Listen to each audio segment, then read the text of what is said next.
Hello guys! ఈరోజు 14th day of 21 day challenge.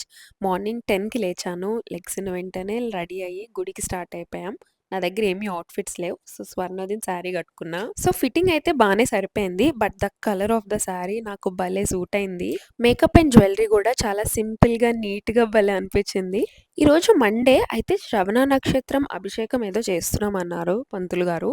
So, మమ్మల్ని రమ్మంటే వెళ్ళాము. అండ్ అప్పటికే అభిషేకం అంతా అయిపోయి డెకరేట్ చేస్తున్నారు ఆ స్వామివారిని. టెంపుల్ కూడా సగం డెకరేట్ చేశారు. ఇంకా చేస్తున్నారనమాట. దండలు అవన్నీ కడుతున్నారు మేమెళ్ళే టైంకి. ప్రసాదానికి పులిహోర అండ్ స్వీట్ పొంగల్ పెట్టారు. 2 చాలా బావున్నాయి. నాకు పులిహోర ఫేవరెట్. అందుకనే కూర్చొని బుద్ధిగా తింటున్నాను. సో, గుడికెళ్ళి వచ్చేసాక నేను క్విక్‌గా అవుట్‌ఫిట్ చేంజ్ చేసేసుకొని ఫ్రాక్‌లోకి వచ్చేసాననమాట. అండ్ దీని తర్వాత సుప్రియ వాళ్ళ ఇంటికి వెళ్ళాను. బికాజ్ సింబాని చూడలేదని చెప్పేసి కొంసేపు ఆడుకుందాం అండ్ ఆల్సో సుప్రియతో కూడా కొంసేపు టైమ్ స్పెండ్ చేసినట్టు ఉంటుందని. అయితే మా మన్నత్త నా కోసం పకోడీ చేసి పెట్టిందనమాట. సో, నాకెలా ఇష్టమైతే అలాగా దగ్గరుండి వేయించుకున్నాను. సో, చాలా బావున్నాయి. అత్త చాలా ప్రేమగా ఏసి పెట్టింది. అండ్ వచ్చాక మళ్ళీ టెంపుల్‌లో పులిహోర తిన్నాను. అండ్ కాకినాడ స్టార్ట్ అయిపోయాం. ఈరోజు కూడా మన ఛాలెంజ్‌లో చాలా రూల్స్ ఫాలో అవ్వలేదు. ఇంటికి వచ్చాక హాట్ వాటర్ తాగాను. టిఫిన్‌కి పరోటా తిన్నా. బట్ రేపటి నుంచి will be back on track. Bye guys.